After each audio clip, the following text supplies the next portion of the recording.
आंब गछ उपरे सुआ सारी रहुथिले। ଶୁଣ ବାହାଘର ହୋଇ ଏତେ ବର୍ଷ ହେଲା କିନ୍ତୁ ପିଲାପିଲି ନାହାନ୍ତି। ଚାଲ ଆଜି ଡାକ୍ତରଙ୍କ ପାଖକୁ ଯାଇ ପରାମର୍ଶ ନବା।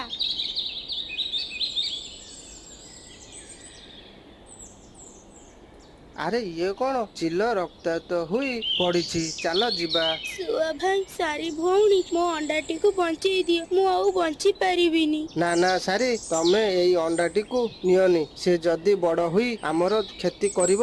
ଦେଖ ଏତେ ବଡ ଜଙ୍ଗଲରେ ଆମେ ଯଦି ଏଇ ଅଣ୍ଡାଟିକୁ ଛାଡି ଚାଲିଯିବା, ସାପ କିମ୍ବା ବିଲୁଆ ଖାଇଦେବେ। ଏମିତି ବି ଆମର ସନ୍ତାନ ନାହାନ୍ତି। ଏଇ ଛୁଆକୁ ନିଜ ଛୁଆ ଭଳି ପାଳିବା। ଶୁଆ ସାରି ଅଣ୍ଡାଟିକୁ ନେଇ ଘରକୁ ଗଲେ।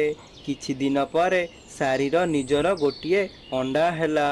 ସାରି ଦୁଇଟି ଅଣ୍ଡାକୁ ଗୋଟିଏ ବସାରେ ରଖେ। କିଛି ଦିନ ପରେ ଅଣ୍ଡାରୁ ଛୁଆ ଫୁଟି ବାହାରନ୍ତି। ଦେଖିଲ, ଚିଲ ଅଣ୍ଡାଟି ମୋ ପାଇଁ କେତେ ଶୁଭମୟ। ଘରକୁ ଆଣୁ ଆଣୁ ମୁଁ ମା ହେଲି। ମିନୁ, ଟିକୁ, ସକାଳୁ କିଛି ଖାଇନ ବାବା। ଆସ, ତମ ଦୁଇ ଜଣଙ୍କୁ ଖୁଆଇଦେବି। ମା, ମୁଁ ପରେ ତୋ ନିଜ ଛୁଆ। ଟିକୁ ଭାଇ କଣ ତୋ ନିଜ ଛୁଆ? ତୁ ତାକୁ କାହିଁକି ଖୁଆଉଛୁ? ଦେଖି ଝିଅ, ମା କେବେ ନିଜ ଛୁଆଙ୍କ ମଧ୍ୟରେ ପର ଆପଣା କରେନି।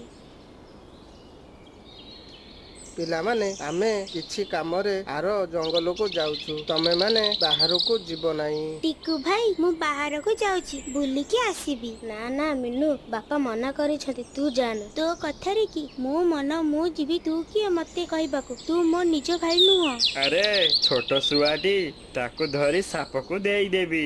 ସାପଠୁ କିଛି ମାଛ ନେଇ ମୁଁ ଖାଇଦେବି। କାଉ ଶୁଆକୁ ନେଇ ସାପକୁ ଦେଇ ଗୋଟିଏ ମାଛ ନେଇ ସେଠାରୁ ପଳାଇଲା। ବହୁତ ଦିନ ପରେ ଶୁଆ ମାଂସ ଖାଇବାକୁ ମିଳିବ। ଏତେ ସମୟ ହେଲା, ମିନୁ ଆସିନି, ଯାଏ ତାକୁ ଦେଖି ଦେଇ ଆସି। ଚିଲ, ତୁ ଠିକ କଲୁନି। ତୁ ମୋ ଭଉଣୀକୁ ଖାଇବୁ? ହଁ। ସାପ ଚିଲ ଲଢେଇ କରନ୍ତି। ଚିଲ ସାପକୁ ମାରିଦିଏ। ଭାଇ, ତୋ ପାଇଁ ଆଜି ମୁଁ ବଞ୍ଚି ପାରିଲି। ମତେ କ୍ଷମା କରିଦେ ଭାଇ। ଚାଲ ଘରକୁ ପଳେଇବା।